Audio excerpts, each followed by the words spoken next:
Hi అండి, అందరికీ నమస్తే. నేను కళ్యాణి. వెల్కమ్ టు మీతో చెప్పాలని.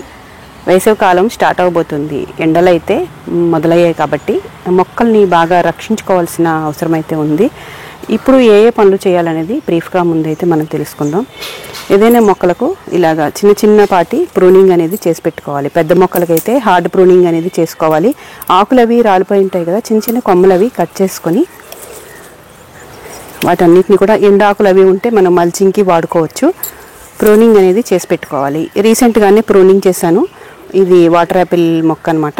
దీనికి చిగుళ్ళు అవి బాగా వచ్చాయి కదా, అప్పుడే మొక్క గ్రోత్ అనేది బాగుంటుంది.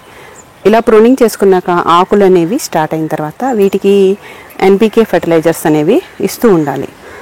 మామూలుగా మనం ఇచ్చేటువంటి కౌడంగ్ కంపోస్ట్ కానీ వర్మీ కంపోస్ట్ కానీ, అవే కాకుండా వేసవి కాలంలో ఎండ తీవ్రతను తట్టుకునేలాగా ఇంకా పోషకాలు కూడా అందేలాగా లిక్విడ్ ఫర్టిలైజర్స్, అన్ని పోషకాలను అందించేటువంటి లిక్విడ్ ఫర్టిలైజర్స్ని వారానికి 2 సార్లు ఇస్తూ ఉంటే మొక్కలు బాగా పెరుగుతాయి. ఎండ వేడిని తట్టుకొని మొక్కలు బాగా పెరగడానికి అయితే అవకాశం ఉంటుంది. ఈ మల్బరీ మొక్కకి కూడా ప్రూనింగ్ అనేది రీసెంట్గానే చేశాను. మళ్ళీ ఆకులు వచ్చాయి. చక్కగా చెట్టు నిండా కూడా పూత అనేది వచ్చింది. ఒక 10 రోజుల కల్లా ఇవి చక్కగా మనకి రెడీ అవుతాయి. చెట్టు నిండా కూడా వచ్చిందనమాట. ఇలాగా ప్రూనింగ్ అనేది చాలా ఇంపార్టెంట్ మన గార్డెన్లో. మరీ ఎండల్లో మాత్రం ప్రూనింగ్ చేయకండి. ఈ ఫిబ్రవరి నెలలోనే నారు కనుక పెట్టుకోదలుచుకుంటే ఇప్పుడే పెట్టుకోండి. నేను కొత్తగా ఈ వంకాయ మొక్కలు అనేవి నారు తెచ్చి పెట్టుకున్నాను. ఎండలు స్టార్ట్ అయిన తర్వాత బాగా ఎండలు ముదిరాక మొక్కలు పెట్టుకున్న సర్వైవ్ అవ్వడం అనేది కష్టం కాబట్టి నారు వంగ, తర్వాత టమాటా, మిర్చి అలాంటివి ఏమైనా ఉంటే నారు బయట అమ్ముతారు కాబట్టి వాటిని తెచ్చి ఇప్పుడు పెట్టుకుంటే కొంచెం నీడలో ఒక 2 రోజులు నీడలో పెట్టి తర్వాత కనుక మామూలుగా గార్డెన్లో పెట్టేసుకుంటే మొక్కలు సర్వైవ్ అవ్వడానికి ఛాన్స్ అయితే ఉంటుంది. వేసవి కాలంలో బయట మనకి ఎటువంటి కూరగాయలు దొరుకుతాయో అవే కూరగాయలని ఇప్పుడు మన గార్డెన్లో మనం పెట్టుకోవాలి. ఈ పాదులు ఎక్కువగా బీర, ఆనప, కాకర ఇవన్నీ కూడా పెట్టుకోవచ్చు. అలాగే నేతి బీర కూడా బాగా కాస్తుంది, అవి కూడా చక్కగా పెట్టుకోవచ్చు. మిగిలిన కూరగాయలతో పాటు బెండ కూడా పెట్టుకోవచ్చు అనమాట. ఈ పాదులు రీసెంట్గా పెట్టుకున్నాను. వేసవి కాలంలో తోటకూర అయితే పర్వాలేదండి, కొంచెం సెమీ షేడెడ్ ఏరియాలో పెట్టుకుని ఒక 2 అవర్స్ ఎండ వస్తే సరిపోతుంది. తోటకూర అయితే పెంచుకోవచ్చు.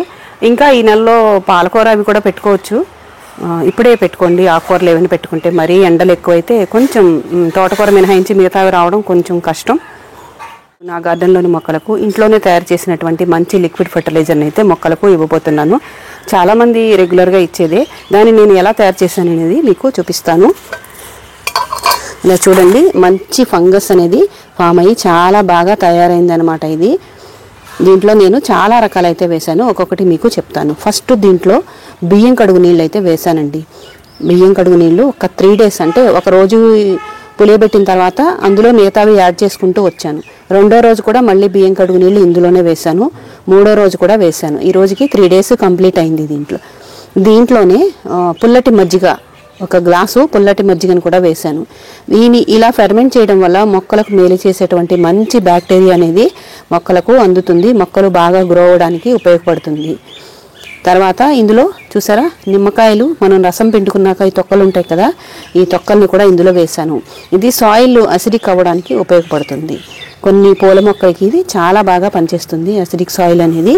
అలాగే కూరగాయ తొక్కలు, ఉల్లిపాయ తొక్కలు ఇవన్నీ కూడా వేశాను అనమాట. ఇవన్నీ అరటిపండు తొక్కలు, మెయిన్ అరటిపండు తొక్కలు వేయడం వల్ల మొక్కలకు ఫాస్ఫరస్, పొటాషియం అనేవి అందుతాయి.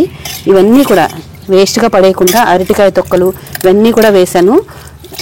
దీంట్లోనే ఒక చిన్న బెల్లం ముక్క కూడా వేశాను.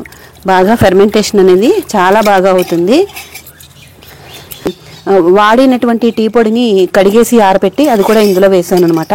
మొక్కలకు నైట్రోజన్ అనేది కూడా బాగా అందుతుంది. అంటే టోటల్గా ఎన్పీకేతో పాటు మొక్కలకు కొన్ని మైక్రో న్యూట్రియంట్స్ కూడా అందుతాయి. దీన్ని ఇప్పుడు ఎలా ఇవ్వాలో చూపిస్తాను. దీన్ని ఇలాగా కూరగాయ తొక్కలు రాకుండా ఇలాగా ఒక బకెట్లోకి తీసుకుంటున్నాను. ఈ కూరగాయ తొక్కల్ని కూడా మనం పడేయక్కర్లేదండి. దీన్ని ఇలాగే తడిగా కాకుండా ఒక రోజు నేను నీడలో ఆరబెట్టేస్తాను. ఆరబెట్టిన తర్వాత అప్పుడు కంపోస్ట్లో వేసుకుంటాను. ఎంతైతే ఈ లిక్విడ్ మనకి తయారైందో దానికి 2 వాటర్ని కలుపుతున్నాను.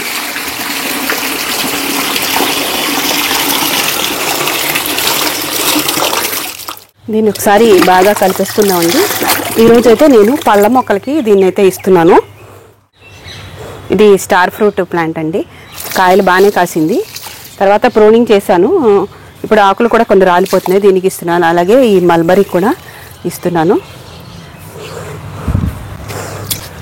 ఈ దానిమ్మ చూసారా, ప్రూనింగ్ చేసిన తర్వాత పూత మీద అయితే ఉంది. పోషకాలని బాగా ఎక్కువగా ఇవ్వాలండి. కంటైనర్ సెలక్షన్ అనేది కూడా చాలా ఇంపార్టెంట్. 15 రోజులకు ఒకసారి వర్మి కంపోస్ట్ కానీ లేదా పశువుల ఎరువు కానీ తప్పనిసరిగా ఇస్తూ ఉండాలి.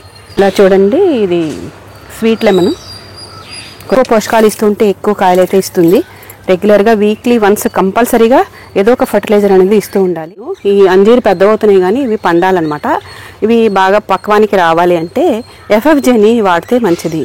అలాగే మంచి అరటిపండుతో తయారు చేసినటువంటి ఫర్టిలైజర్స్ ఏదైనా సరే ఇస్తూ ఉంటే బాగుంటుంది. అలాగే కాల్షియం రిచ్ ఫర్టిలైజర్స్ కూడా ఇవ్వాలి. బోన్ మీల్ కూడా నేను రీసెంట్గానే బోన్ మీల్ అనేది ఒక్కొక్క కంటైనర్లో 1 స్పూన్ బోన్ మీల్ అనేది ఇచ్చాను. దానివల్ల కాల్షియము మొక్కలకి బాగా అందుతుంది. అలాగే అన్ని న్యూట్రియంట్స్ని కూడా మన మొక్కలకి ఇస్తూ ఉంటే హెల్తీగా పెరుగుతాయి. ఫ్రూట్స్ కోసేసుకున్నాక కొంచెం ప్రూనింగ్ అనేది చేసుకోవాలి. చూసారు కదా, ఈరోజు నా గార్డెన్లోని మొక్కలకు ఇంట్లోనే తయారు చేసినటువంటి మంచి లిక్విడ్ ఫర్టిలైజర్ని అయితే ఇచ్చాను. వీడియోని తప్పకుండా లైక్ చేయండి. అలాగే మన ఛానల్ని ఫాలో అవుతుండండి. Thank you for watching.